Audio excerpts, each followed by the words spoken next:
పెట్టుబడి ఖర్చు లేకుండా రైతులు సాగు విధానాలు అవలంబించాలని కేంద్రం యోచిస్తోంది. ఈ విషయాన్ని కేంద్ర ఆర్థిక మంత్రి నిర్మలా సీతారామన్ ఇటీవల పార్లమెంట్లో బడ్జెట్ను ప్రవేశపెట్టినప్పుడు ప్రత్యేకించి ప్రస్తావించారు. నిజానికి భారతదేశంలో సాగు విధానాలన్నీ పూర్వం సేంద్రియ విధానంలోనే ఉండేవి. కానీ అధిక దిగుబడుల కోసం రైతులు రసాయనాలు, పురుగుమందుల వైపు మొగ్గు చూపారు. దీంతో సాగులో రైతులు నేడు తీవ్ర సమస్యలను ఎదుర్కొంటున్నారు. పెట్టుబడులు పెరిగి గిట్టుబాటు దక్కడం లేదు. అప్పులు చేయాల్సిన పరిస్థితులు ఏర్పడుతున్నాయి. ఇవన్నీ గమనించిన కేంద్రం సేంద్రియ సాగు వైపు మళ్లీ రైతులు వేగంగా అడుగులు వేయాలని సూచిస్తోంది. ఈ నేపథ్యంలో సేంద్రియ సాగు పద్ధతులు, దీనివల్ల కలిగే ప్రయోజనాలేంటో తెలుసుకుందాం ఇవాల్టి ప్రత్యేక కథనంలో.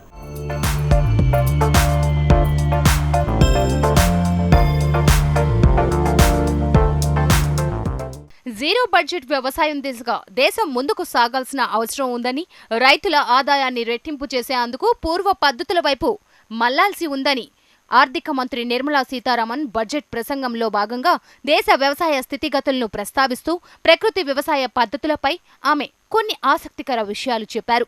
ఐక్యరాజ్య సమితికి చెందిన ఆహార, వ్యవసాయ సంస్థ పెట్టుబడులు, రసాయన ఎరువులు అవసరం లేని సహజ వ్యవసాయం చేపట్టాల్సిందిగా పిలుపునిచ్చిన విషయాన్ని గుర్తు చేశారు ఆమె.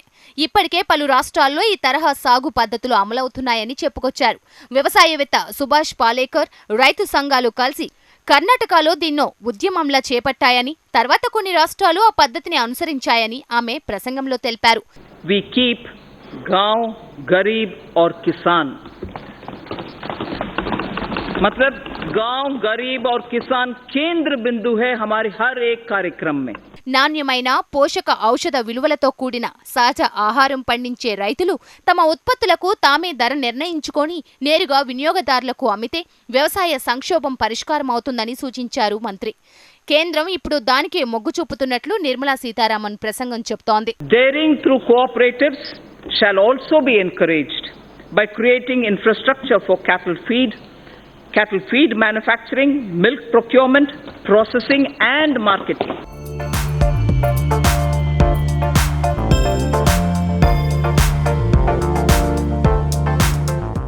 విత్తనాలకు, ఎరువులకు పెట్టుబడి పెట్టాల్సిన అవసరం ఉండదు. మార్కెట్లో కొనుగోలు చేసి వాడాల్సినవి ఏమీ ఉండవు. మట్టిలోని సూక్ష్మజీవులు, వానపాములే మొక్కల పెరుగుదలలో కీలక పాత్ర పోషిస్తాయి. విత్తనాలను కూడా రైతులే తమ పంట నుంచి తయారు చేసుకుంటారు. ఎరువులు చల్లే పని లేదు. ప్రకృతిలో దొరికే వాటితోనే భూమికి బలాన్నివ్వచ్చు. అందుకే ఈ సాగు పద్ధతిలో ఖర్చులుండవు. కాబట్టే జీరో బడ్జెట్ ఫార్మింగ్గా పిలుస్తున్నారు.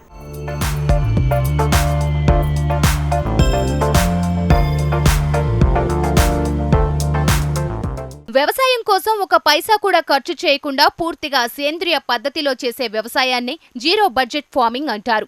అంటే ఇందులో విత్తనాల నుంచి పంటకు చల్లే ఎరువుల వరకు పూర్తిగా సేంద్రియ పద్ధతిలో వ్యవసాయం సాగుతోంది. మన దేశంలో ప్రస్తుతం చాలా మంది రైతులు కృత్రిమ ఎరువులు, రసాయనాలు వాడి పంటలను పండిస్తున్నారు. అవి ఉపయోగించకుండా పూర్తిగా సేంద్రియ పద్ధతిలో పంటలను సాగు చేసేవారు చాలా తక్కువ మందే ఉన్నారు. అయితే నిజానికి కృత్రిమ ఎరువులను వాడడం కన్నా సేంద్రియ పద్ధతిలో పంటలను పండిస్తేనే దిగుబడి ఎక్కువగా ఉంటుంది. దీనికి తోడు పంటలను పండించే భూమి ఎన్నాళ్ళైనా సారం కోల్పోకుండా ఉంటుంది. అలాగే సేంద్రియ పంటలను తింటే మన ఆరోగ్యానికి కూడా నష్టం వాటిల్లకుండా ఉంటుంది. కానీ సేంద్రియ పద్ధతిపై రైతులకు ఎక్కువగా అవగాహన లేకపోవడం వల్ల చాలా మంది కృత్రిమ ఎరువులను వాడే పంటలను పండిస్తున్నారు. అయితే కేంద్ర ఆర్థిక మంత్రి నిర్మలా సీతారామన్ పార్లమెంట్లో బడ్జెట్ను ప్రవేశపెట్టిన సందర్భంగా ఓ పదం వాడారు. అదే జీరో బడ్జెట్ ఫార్మింగ్. అంటే ఎలాంటి పెట్టుబడి లేకుండా వ్యవసాయం చేయడం అన్నమాట. అయితే అది నిజంగా సాధ్యమవుతుందా? రూపాయి కూడా ఖర్చు పెట్టకుండా పంటలను పండించడం సాధ్యమేనా? అంటే సాధ్యమేనని ఆ వ్యవసాయవేత్త చెప్తున్నారు. ఆయనే సుభాష్ పాలేకర్. జీరో బడ్జెట్ వ్యవసాయాన్ని మొదటగా కర్ణాటకలో ఒక ఉద్యమంగా ఆయన ప్రారంభించగా ఇప్పుడది అక్కడ సత్ఫలితాలను ఇస్తోంది. We also hope to form 10,000 new farmer producer organizations. We ensure that will ensure economies of scale for farmers over the next 5 years. The government will work with state governments to allow farmers to benefit from ENAM. The Agricultural Produce Marketing Cooperatives Act should not hamper farmers from getting a fair price for their produce. అయితే అసలు సేంద్రియ వ్యవసాయానికి zero budget వ్యవసాయానికి తేడా ఏమిటి అంటే వ్యవసాయం కోసం ఒక పైసా కూడా ఖర్చు చేయకుండా పూర్తిగా సేంద్రియ పద్ధతిలో చేసే వ్యవసాయాన్ని జీరో బడ్జెట్ ఫార్మింగ్ అంటారు. అంటే ఇందులో విత్తనాల నుంచి పంటకు చల్లే ఎరువుల వరకు పూర్తిగా సేంద్రియ పద్ధతిలో వ్యవసాయం సాగుతోంది. మార్కెట్లో దొరికే విత్తనాలను సాధారణంగా కృత్రిమ ఎరువులను వాడి ప్రాసెస్ చేస్తారు. అందువల్ల ఆ విత్తనాలను ఈ పద్ధతిలో వాడకూడదు. రైతులు తమకు సహజంగా దొరికే విత్తనాలనే ఈ వ్యవసాయంలో వాడాలి. అంటే సేంద్రియ పద్ధతిలో సాగు చేయబడిన పంటల నుంచి సేకరించబడిన విత్తనాలను రైతులు పంట కోసం ఉపయోగించాలి. దీనివల్ల వారు ఒక పంట నుంచి తీసిన విత్తనాలను మరొక పంటకు ఉపయోగించుకోవచ్చు. దీంతో విత్తనాలను కొనే బాధ తప్పుతోంది. ఇక్కడ డబ్బు కూడా ఆదా అవుతుంది.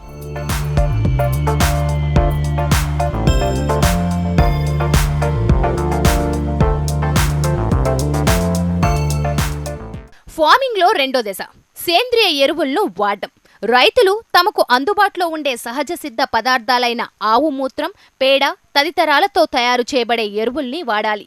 దీంతో ఎరువుల్ని కొనే ఇబ్బంది తప్పుతోంది. ఫలితంగా అసలు ఎలాంటి పెట్టుబడి లేకుండానే వ్యవసాయం చేయవచ్చు. సేంద్రియ ఎరువులైన జీవామృతం, బీజామృతం తయారీ తరువాత ఈ వ్యవసాయంలో అచ్చాదాన, వాపస ప్రక్రియలు ముఖ్యమైనవి. 1 ఎకరం పొలానికి సరిపడే విధంగా జీవామృతాన్ని తయారు చేసుకోవాలి. అందుకోసం ఒక డ్రమ్ము, 200 లీటర్ల నీరు, 10 కిలోల ఆవు పేడ, 10 లీటర్ల ఆవు మూత్రం, 2 కిలోల పప్పు దినుసుల పిండి, 2 కిలోల బెల్లం, గుప్పెడు గట్టుమట్టి తీసుకొని డ్రమ్ములో వేసి బాగా కలపాలి. దాన్ని 4 రోజుల పాటు అలాగే ఉంచాలి. రోజు దాన్ని 3 సార్లు కలపాలి. 4 రోజుల తర్వాత జీవామృతం తయారవుతోంది. దాన్ని పంటకు వాడవచ్చు. ఈ జీవామృతాన్ని 3 నెలల్లో పూర్తయ్యే పంటలకు 4 దశల్లో వాడాల్సి ఉంటుంది. మొదటి దశలో విత్తనం నాటిన నెలకు 5 లీటర్ల జీవామృతం, 100 లీటర్ల నీరు కలిపి పిచికారీ చేసుకోవాలి.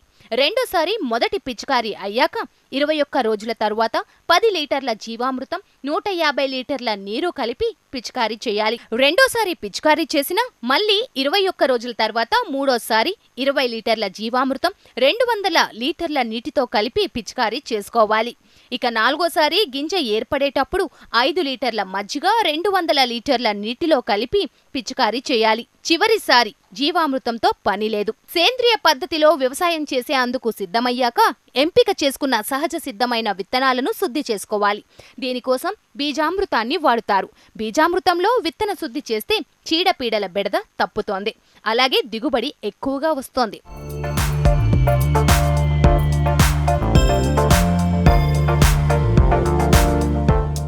అచ్చాదన విధానం వల్ల పొలంలో మట్టి మరింత సారవంతంగా మారుతోంది. అలాగే మట్టిలో మరింత ప్రాణవాయువు, తేమ చేరుతాయి.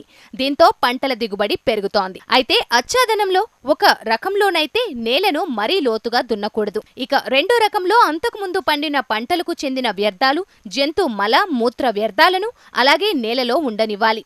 దీంతో పంటలు మరింత ఏపుగా పెరుగుతాయి. ఇక మూడో రకంలో అంతర పంటలను సాగు చేయాల్సి ఉంటుంది. అంటే పొలంలో ఒకే పంట కాక ఒకేసారి 2 లేదా 3 పంటలను సాగు చేయడం అన్నమాట. దీంతో ఒక పంట సాగు మరొక పంటకు ఉపయోగపడుతోంది. ఏ పంట వేసినా పంటలకు తగినంత నీరు ఉన్నప్పుడే అవి ఏపుగా పెరిగి దిగుబడి బాగా వస్తోంది. అందుకని రైతులు పంటలకు తగినంత నీరు లభించేలా చూసుకోవాలి. అయితే పంటలకు ఎక్కువగా మధ్యాహ్నం సమయంలోనే నీటిని అందించాలని వ్యవసాయవేత్త సుభాష్ పాలేకర్ అభిప్రాయం. ఎందుకంటే మొక్కల వేళ్లు మట్టిలో ఆవిరయ్యే నీటిని ఎక్కువగా గ్రహిస్తాయట. ఈ ప్రక్రియ సహజంగానే మధ్యాహ్నం పూట ఎక్కువ వేగంగా జరుగుతుంది కనుక ఆ సమయంలో పంటకు నీరందిస్తే చాలా ఉపయోగం ఉంటుందని పాలేకర్ చెప్తున్నారు.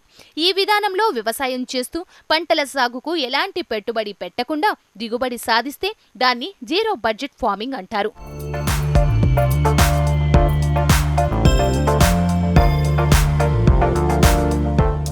ప్రస్తుతం దక్షిణ భారతదేశంలో కర్ణాటకతో పాటు ఏపీలోని పలు ప్రాంతాల్లో ఈ తరహా వ్యవసాయం జోరందుకుంది.